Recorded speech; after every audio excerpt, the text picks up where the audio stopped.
بسم الله الرحمن الرحيم القارعة O'z dahshatlari ila odamlar qalbini qattiq qoquvchi qiyomat yaqindir. Mal qari'a O'sha qattiq qoquvchi nima? Wa ma adraka mal qari'a Uning nimaligini qayerdan bilasiz?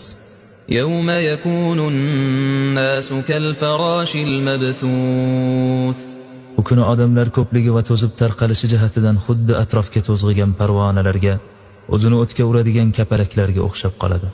وتكون الجبال كالعهن المنفوش Tog'lar titilgan har xil rangli yunglar kabi havoda uchib yuradi.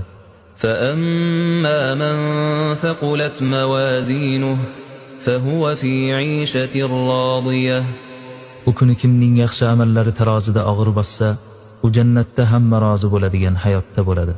وأما من خفت موازينه فأمه هاوية Kimning yaxshi amallari tarozida yengil kelib, yomonliklari bosib ketsa, uning joyi hoviya, jahannamdir.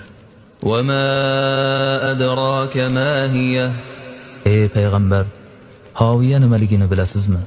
نار حامية U qattiq qizigan o'tdir.